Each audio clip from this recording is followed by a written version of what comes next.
According to a memo from the acting ICE director obtained by the Associated Press, immigration officers can enter homes without a judicial warrant. That has been a part of a big conversation. This is something that we have been following over the past month as Operation Metro Surge has been taking place here in Minnesota. የዶናልድ ትራምፕ አስተዳደር በአሁኑ ሰዓት ህገ መንግስቱን በመጣስ በድብቅ ህጎችንና ደንቦችን እየቀየረ ስለመሆኑ መረጃዎች እያጋለጡ ይገኛሉ። ተመልክተን እንመለስ። Immigration officers are being told that they can legally force entry into someone's home to make an arrest without a warrant signed by a judge, according to an Immigration and Customs Enforcement memo obtained by the Associated Press. This reverses years of guidance limiting their authority and deference to constitutional guarantees against government overreach. The memo instructs officers that administrative warrants alone are enough to enter a home using force if necessary to arrest someone with a final order of removal. በቪዲዮው እንደተመለከታችሁት የአይስ ኦፊሰሮች ወደ ግለሰቦች ቤት ለመግባት ኃይል ሲጠቀሙ ይስተዋላል። Federal agents forced entry into his Minnesota home, arresting him at gunpoint without a warrant. The immigration agents then took him outside in sub-freezing weather, wearing only his underwear, sandals, and his grandson's blanket. Yeah, we can. No, y'all can't. You can take it. Go get hell no. Yeah. Hey, identify yourself. I need your guys' badge. Get back up. We don't have to show you nothing. Name is not Get back. Get back. Get back. I don't have to show you anything. You guys don't have any badges or anything. What does that say? What does that say? That's identified. You got a warrant? We got a warrant for him. Yes. Can we see it? Who are you? Can we see it? Who are you? It's public property. Wait a minute. It's public. You trying to go on private property? All right. It's good. It's good. I'm gonna go back and get your dad and your mom. No le hagas caso! No le hagas caso! ታዲያ የዩናይትድ ስቴትስ ኮንስቲቱሽን አራተኛው አሜንድመንት እንደሚለው ከሆነ አንድ የአይስ ኦፊሻል እንዲሁም ደግሞ ሌሎች የፌደራል ኤጀንቶች ወደ ግለሰቦች ቤት በኃይል ለመግባትም ሆነ ምርመራ ለማድረግ ጁዲሻል ዋራንት ያስፈልጋቸዋል። በህገ መንግስቱ መሰረት በዳኛ የተፈረመ ፍቃድ ሊኖራቸው ይገባል። የህገ መንግስቱ አራተኛው አሜንድመንትም እንደሚለው ከሆነ it protests against unreasonable searches and requires judicial warrant to enter private residence። ወደ ግለሰቦች የመኖሪያ ቤት ለመግባት በመጀመሪያ ደረጃ ምክንያታዊ መሆን ያስፈልጋል። ከዛም በመቀጠል ደግሞ በኮንስቲቱሽኑ ስቴት እንደተደረገው የጁዲሻል ዋራንት በዳኛ የተፈረመ ፍቃድ ሊኖራቸው ይገባል ማለት ነው። ነገር ግን ቀደም ብላችሁ የተመለከታችኋቸው የአይስ ኦፊሰሮች የያዙት ጁዲሻል ዋራንት ሳይሆን አድሚኒስትሬቲቭ ዋራንት ነው። እነኚህ የአይስ ኦፊሰሮች የያዙት የአድሚኒስትሬቲቭ ዋራንት የሚያገለግላቸው አንድ ከኢሚግሬሽን ጉዳይ ጋር በተገናኘ የህግ ጥሰት የፈጸመን ሰው ለመያዝ እንዲችሉ ብቻ ነው። ይህንንም ማድረግ የሚችሉት it's only public space ላይ ብቻ እንጂ እነኚህ ግለሰቦች እነኚህ የአይስ ኦፊሰሮች አድሚኒስትሬቲቭ ዋራንት በመያዝ በቤታችሁ በቢዝነስ ኤሪያ እና በፕራይቬት ኦፊሳችሁ ውስጥ በመምጣት እናንተን መያዝም ዲቴይን ማድረግም የማይችሉ ይሆናል። ይህ እንግዲህ ኮንስቲቱሽኑ ወይም ደግሞ ህገ መንግስቱ የሚሰጣችሁ መብት ነው። እጅግ በጣም በሚያሳዝን ሁኔታ ግን የዶናልድ ትራምፕ አድሚኒስትሬሽን ይህንን ፖሊሲ በድብቅ ኦፊሻል ሳያደርግ ቀይሮት ላለፉት 7 እና 8 ወራት ሲጠቀምበት እንደነበረ መረጃዎች እያጋለጡ ይገኛሉ። የተቀየረው ፖሊሲ ምንድነው? It gives deportation agents the power to enter private property without the need for a judicial warrant. Developments in the Trump administration's immigration crackdown. Late today, we received a copy of an internal ICE memo authorizing federal agents to forcibly enter homes without a warrant from a judge. The directive was provided to Congress by whistleblowers who say this goes against standard training in the Department of Homeland Security. 56-year-old Chong Lee Scott Thao, an American citizen, was detained by ICE agents on Sunday.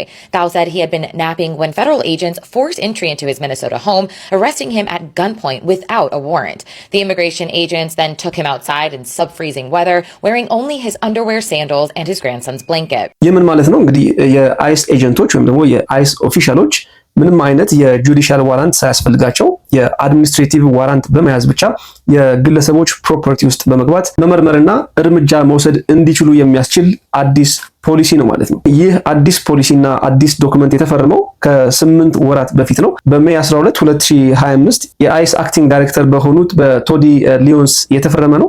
ይህ ዶክመንት እንግዲህ ላለፉት 8 ወራት በድብቅ ኦፊሻል ሳይሆን ህግ ሆኖ እየተሰራበት የነበረ ነው። በዚህ ኢንተርናል ሜሞ ውስጥ ያለው ኢንስትራክሽን ወይም መመሪያ እንደሚያሳየው ከሆነ እነኚህ የአይስ ኦፊሻሎች እንግዲህ ኢንስትራክሽን ተቀምጦላቸዋል፣ መመሪያ ተቀምጦላቸዋል። እንደነገርኳችሁ አድሚኒስትሬቲቭ የሆነ ዋራንት ብቻ በመያዝ ወደ ግለሰቦች ቤት በመሄድ በመጀመሪያ ደረጃ በር እንዲያንኳኩ እንግዲህ ወደ ፕራይቬት ፕሮፐርቲ በመሄድ ማለት ነው። የመጀመሪያው ስቴፕ እንግዲህ በር እንዲያንኳኩ ከዛ በኋላ ራሳቸውን አይደንቲፋይ እንዲያደርጉ ወይም ደግሞ ማንነታቸውን እንዲናገሩ መመሪያ ይሰጣል። ብዙ ጊዜ እንደተመለከትነው እንግዲህ እነኚህ የአይስ ኦፊሻሎች ራሳቸውን አያጋልጡም። በማስክ ራሳቸውን በመሸፈን ማንነታቸውን አያሳዩም። እዚህ ጋር በተቀመጠው መመሪያ ግን ራሳቸውን አይደንቲፋይ እንዲያደርጉ ትዕዛዝ ይሰጣል። በሶስተኛ ደረጃ they have to state their purpose የመጡበትን ሪዝን የመጡበትን ምክንያት ሊናገሩ ይገባል ይላል። እነኚህን ነገሮች ካደረጉ በኋላ ነዋሪው ወይም ደግሞ ተፈላጊው ወደ ውስጥ ለማስገባት ፍቃደኛ ካልሆነ የያዙትን የአድሚኒስትሬቲቭ ዋራንት በመጠቀም አስፈላጊ የሆነ ኃይል ተጠቅመው ወደ ውስጥ እንዲገቡ መመሪያው ያዛል ማለት ነው። ይህ እንግዲህ ላለፉት 7-8 ወራት ስንመለከተው የነበረ ነገር ግን ይህ አሰራር የህገ መንግስቱን 4ኛ አሜንድመንት የሚጥስ ስለመሆኑ ብዙዎች እየጠየቁ እንደነበረ የሚታወስ ነው።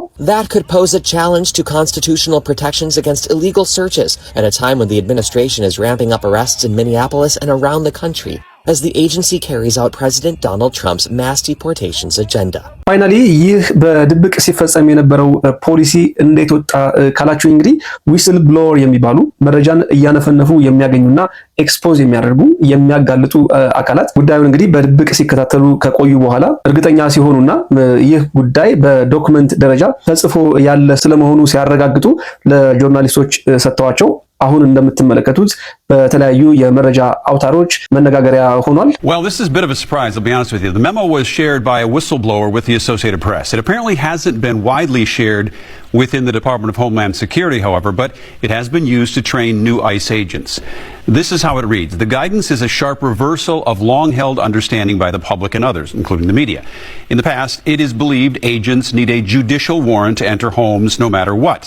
But according to this memo, federal agents are now authorized and have been authorized to use administrative warrants to enter homes and arrest someone. በዶናልድ ትራምፕ አድሚኒስትሬሽን የተደረገው ይህ የፖሊሲ ለውጥ እንግዲህ ህገ መንግስቱን የሚጻረር በመሆኑ ወደፊት ጉዳዩ በፍርድ ቤት ሊታይ እንደሚችል የህግ ባለሙያዎች እየተናገሩ ይገኛሉ። ታዲያ እነኚህ የአይስ ኦፊሻሎች አሁንም ቢሆን ወደ ፕራይቬት ሬዚደንስ የሚመጡ ከሆነ ወደ ግል መኖሪያችሁ የሚመጡ ከሆነ ሞስት ፕሮባብሊ ይዘው ሊመጡ የሚችሉት አድሚኒስትሬቲቭ ዋራንት ነው። ነገር ግን ይህ ከህገ መንግስቱ ፍጹም ተቃራኒ በመሆኑና ህገ መንግስቱ የማይፈቅደው በመሆኑ አሁንም ቢሆን የጁዲሻል ዋራንት መጠየቃችሁን ቀጥሉ ሲሉ የህግ ባለሙያዎች ይመክራሉ። እነኚህ የአይስ ኦፊሻሎች እየፈጸሙ ያሉት ነገር አጌንስት ዘ ኮንስቲቱሽን በመሆኑ ምክንያት ወደፊት በህግ የሚጠየቁ ይሆናል። እነኚህ ሰዎች ወደ ቤታችሁ ገብተው መመርመር ካለባቸውና ህጋዊ ከሆኑ ጁዲሻል ዋራንት ይዘው የመገኘት ግዴታ ይኖርባቸዋል። ስለ ጉዳዩ ምን ሐሳብ አስተያየት አላችሁ? በኮሜንት ሴክሽን አጋሩኝ። እንደተለመደው ላይክ፣ ሼር፣ ሰብስክራይብ ማድረግ እንዳይረሳ። ጤና ይስጥልን።